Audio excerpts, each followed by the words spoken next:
Alright, so at the beginning of this appointment, you kind of addressed that you feel like you have a dry mouth. So we're just going to discuss that now. So first, I just want to go over the risk factors that I have noticed that could be causing your dry mouth. So first, you're taking meds. So meds are a huge factor in causing dry mouth. It's unfortunate, and a lot of times you can't get off of the meds. But if you can switch some of the meds that you're taking, that'd be awesome. Otherwise, it's unfortunately just one of those side effects. So the two that you're taking are those anti-anxiety meds and the high blood pressure meds. And those, unfortunately, are a side effect of dry mouth.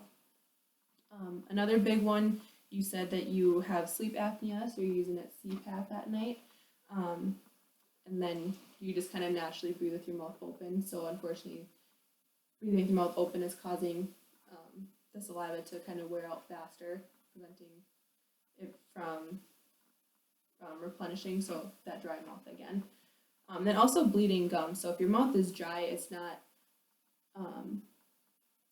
being able to be lubricated correctly. So the chance of your gums bleeding and getting sores and stuff is a lot greater. And then we did go over the symptoms that you're currently having with your dry mouth. I guess, did you have any questions about what we just talked about? Or any concerns about it? No? Okay. So again, we kind of discussed what symptoms you're currently having, so I just want to go over those. These are all big ones for dry mouth.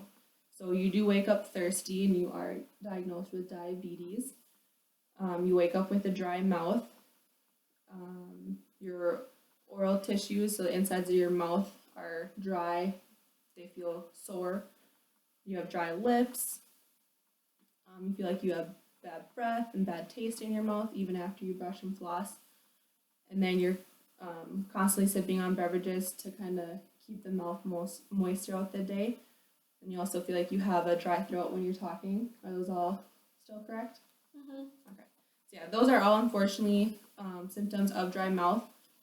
There are some things that we can help with it. So first, talking like with your brushing techniques, I would recommend a power toothbrush. So that's going to be able to kind of do more work for you. It's a little bit more powerful, I guess, so you'll get a better clean. And then floss too. I know you kind of talked about having the bad breath, so if you can get in between with the flossing, that's going to help get rid of some of that bacteria that might be sitting in there because you don't have the saliva to kind of wear it away. Can help with that. And also a big one, a tongue cleaner. Have you ever used one of those before? No. So the tongue unfortunately collects a lot of bacteria, so if you can get in there, I'll put one in your bag and kind of scrape that off at least once a day or even after meals. That can help with the breath too. So why can't I just use my toothbrush though? So the reason you can, it's just not quite as effective, but the reason you don't necessarily want to do that is because, like I said, the tongue has a lot of bacteria, so that can kind of transfer bacteria when you're brushing under the gums. And then a tongue cleaner is just made a little bit more specifically for the tongue. So then do you just use that like from day to day, like a toothbrush? Like you just reuse it for like a month at a time or what? Yeah, yep. So you can do it like once a night or after meals or in the morning. So just kind of as you see fit. But I would do it at least once a day, and then, like you said, when you replace your toothbrush, it's probably time to replace your tongue cleaner as well. So some toothpaste that you can try, Sensodyne. It's not quite as harsh on the mouth. It doesn't burn quite as much. It's a little bit more sensitive, hence the name. Or Biotine products. Those are known for the dry mouth. Some mouth rinses that you can try. Definitely want to avoid alcohol. Alcohol is something that is going to kind of dry out the mouth. So any mouth rinse that's alcohol free is going to be a great option. Otherwise, the Biotine rinses again are great. So when you talk about mouthwash, like, is that recommended to help prevent bad breath, or is it just like a perk to, like, I mean, okay, that's a bad question. But I mean, like, does it prevent, or does it kind of just, is it a quick fix? It's kind of a quick fix, but it's also something that if you use it regularly on top of brushing and flossing will be more of a complete treatment.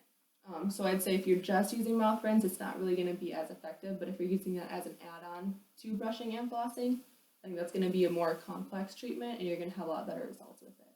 Okay. Does that make sense? Mm-hmm. Okay. Some other suggestions to kind of just help ease if you feel like your mouth is super dry or just throughout the day. Something you can do, obviously chapstick on your lips if you have a good one that you like. And then keeping the air humid, not too humid obviously, but if you want to sleep with like a humidifier, since you're using a CPAP machine, that can just kind of help keep air in the room, or anything like that. Some other things that we can do, I know you're a coffee drinker, but coffee is actually can dry out the mouth. One thing you can do is if you really need that coffee, you can kind of take sips of water in between. So we'll drink coffee, drink water, that'll help kind of keep things a little bit more neutral. Salty foods also going to just dry out that mouth. We talked about alcohol. You said you're drinking a lot of water, so keep that up. If you want to make it fun, you can put like rubber bands on the bottom of your water bottle and move it up as you drink them. Something to maybe make a little bit more fun. And then chewing on sugar-free gum, and then xylitol products. So that's like a sugar substitute, but it's kind of helps prevent bacteria, and it's really good for the dry mouth to kind of keep things more moist. Wait, so what is a sugar product? So it is, but it's not like your typical sugar. It's like a different type of sugar. It's a healthier option. It's a little bit more friendly with bacteria. It doesn't necessarily feed off of bacteria, so it helps keep the mouth a little bit more clean. Okay, that makes sense.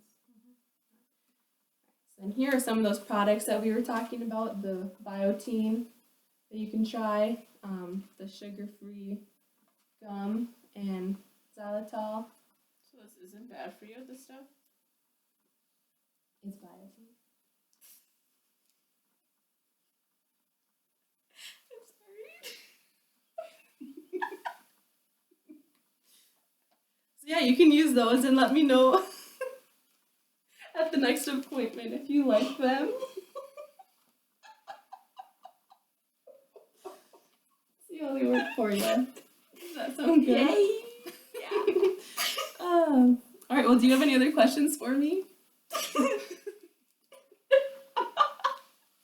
All right, well, sounds good. Thank you.